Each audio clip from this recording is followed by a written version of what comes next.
I'll start with a prayer against deficiency by Misha Boyette. Oh God, oh goodness, beyond the number line, the hourglass, beyond moons that wax and wane, and waves that push and pull against our fragile ground. Oh God, beyond days and weeks and months. God, uncontained by our 24 hours, free of our borders and yet still within them. God who is here. God of the meetings, the emails, the PTA, the neck ache, the child crying over homework, the car leaking oil, the head lice, and the sheets to wash. Oh God of the groceries and the knife against the butcher block moving slow across the cucumber. God of the sun's path across a sky we cannot reach. God of midday, God of afternoons, and the laughter of children, the clap of a ball on concrete. God of evening color and the muted spread of light in the clouds as the night leaks in. God in the hand I hold. God of the one I love. God beyond time. We come to you pulled by the bullet points in our calendars, by the titles we keep beside our names, by the goals we've charted and the accomplishments we list to define our value.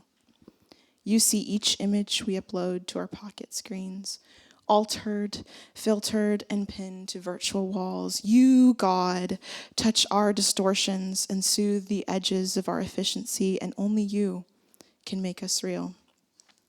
God, beyond the boxes we build to contain our lives, the hours we track and tally.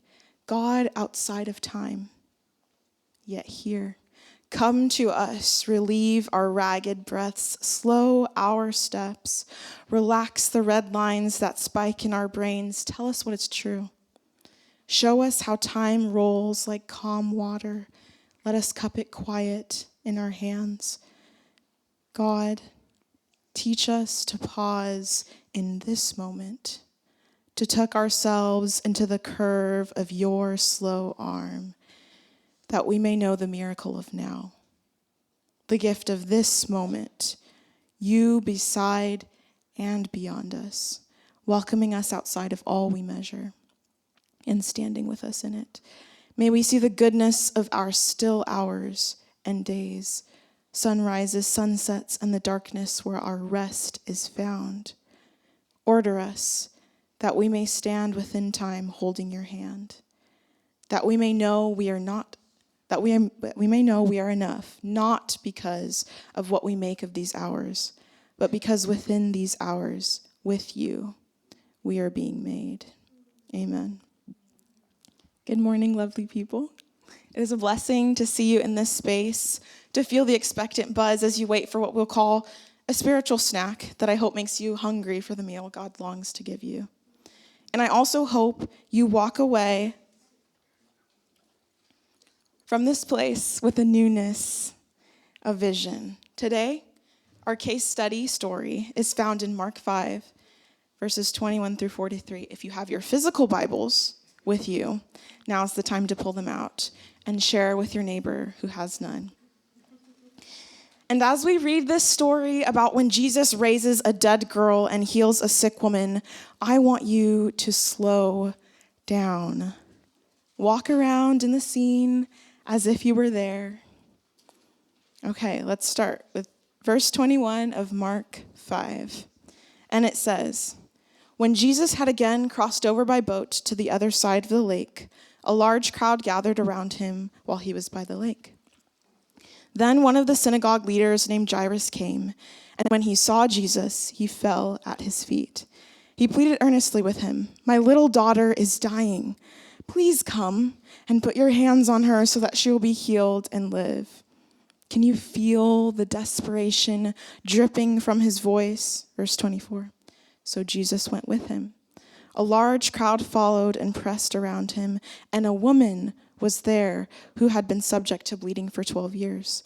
She had suffered a great deal under the care of many doctors and had spent all she had. Yet instead of getting better, she grew worse.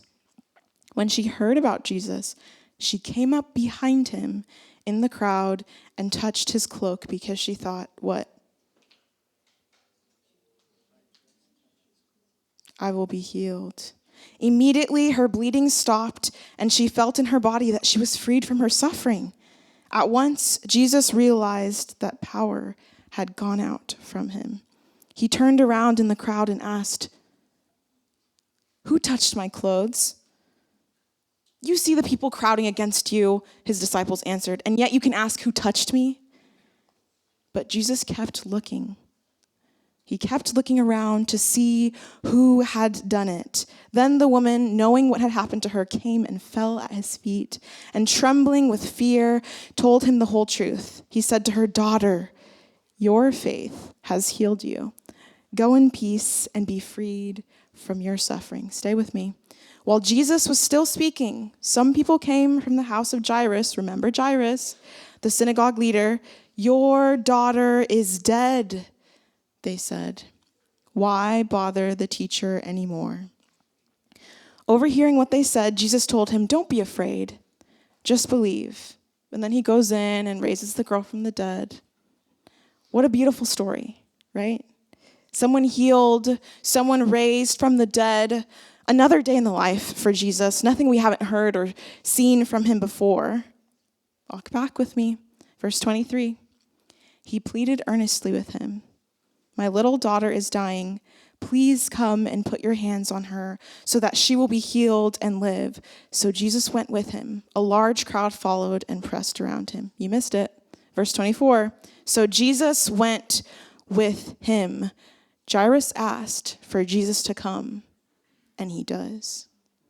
We serve a God who comes when we call. That's a whole other sermon. Here's the thing. Jesus is now on his way to heal a dying girl, right? We just read that. And then all of a sudden, verse 30, at once Jesus realized that power had gone out from him. He turned around in the crowd and asked, "Who touched my clothes?"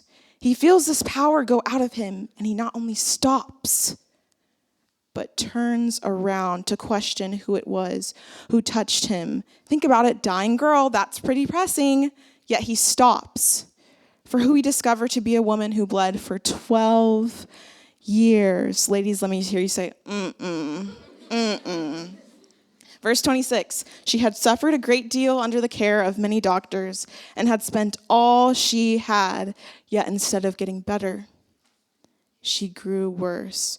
Here's a woman, I imagine, on her last shred of hope. She makes her way into the crowd because she hears this Jesus guy is in it. And in a fit of faith, she touches the hem of his garment. And he turns around for her.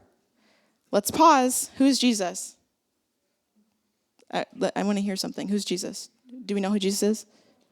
He's God, right? He's the Son of God, 1/3 of the Trinity, fully man, fully divine. In summary, the physical manifestation of God himself. And here in this story, we see Creator God, Lord of the entire universe, stop to acknowledge someone who for years was not truly seen. He stops, stopping for long enough that the girl he was initially on his way to see died. Like, let's ask ourselves, was that necessary? He didn't have to turn around, right? He could have come back for her or something. He's divine, after all. And it's right here in this part of the passage that I see the omnipresence of God.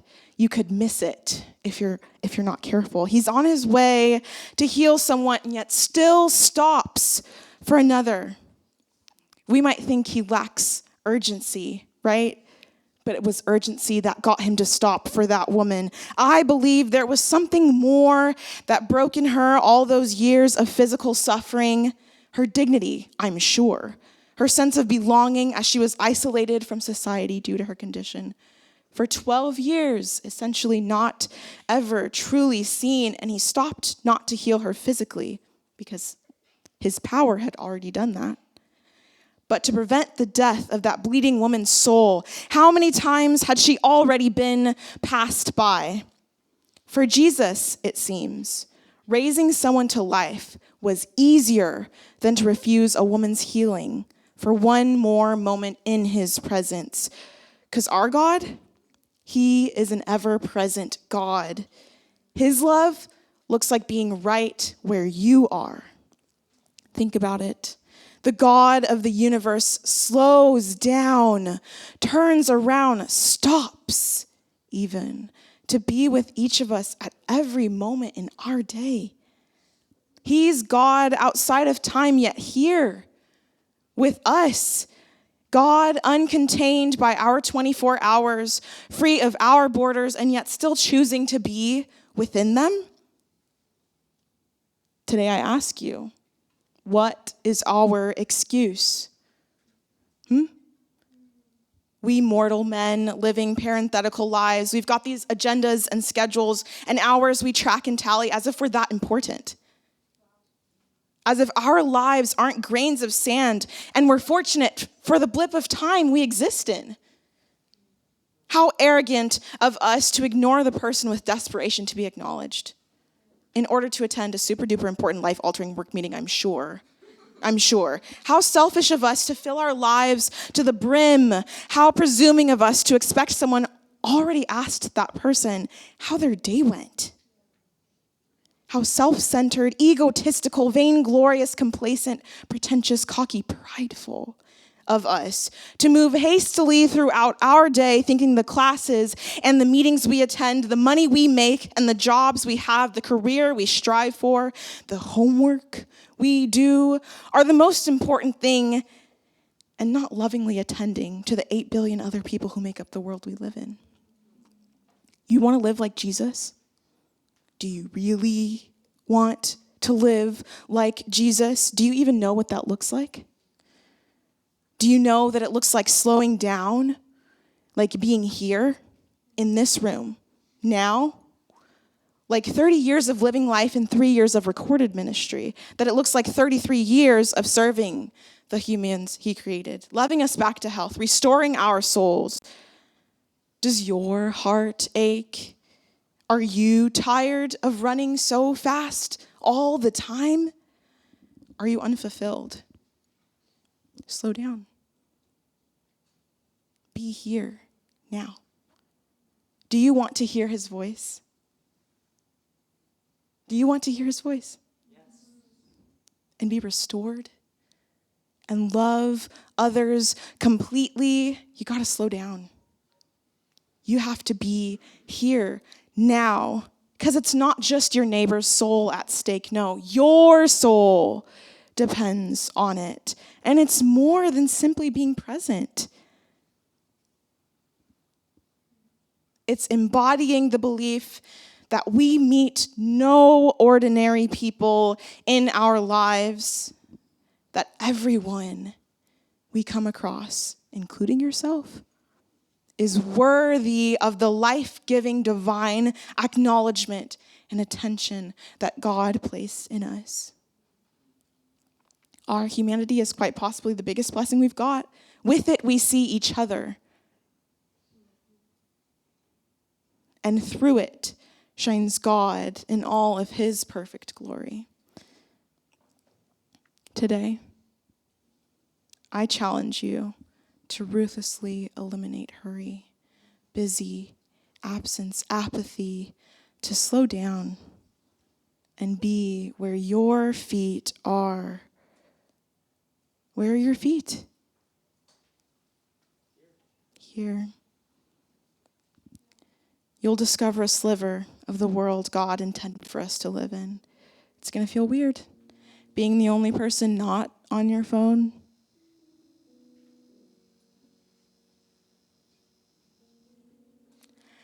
It's going to be weird, engaging with the person sitting next to you at the airport or on the airplane. It's going to be weird. Or standing next to you in line at McDonald's. It's going to be weird. Joking back with the cashier who awkwardly asks you about your day. It's going to be weird. Or complimenting the janitor for the work they're doing. Just because it's their job doesn't mean they don't deserve acknowledgement. Or waving at the baby, saying hi to their mom too.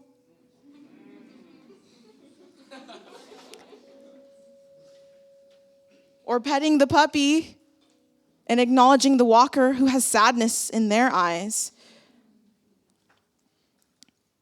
or hearing God's voice clearly for the first time. It's going to be weird. Or finding out that your friend really isn't okay and they never have been. It's going to be weird. Stopping on the side of the road to listen to the homeless man's life story. You have nothing to get to. And yet you keep going. It's going to be weird. To pray with the waitress at the Denny's you and your friends go to every Saturday night, Friday night. It's going to be weird. Or visiting with the lonely older lady whose husband died. It might be weird. Foregoing a 100% on an assignment because you turned it in 5 minutes late because of a good conversation. It's going to be weird. Except it might also be fulfilling and life-changing and a reminder of what we were called to do. Are not these the countercultural, set-apart lives we were called to live?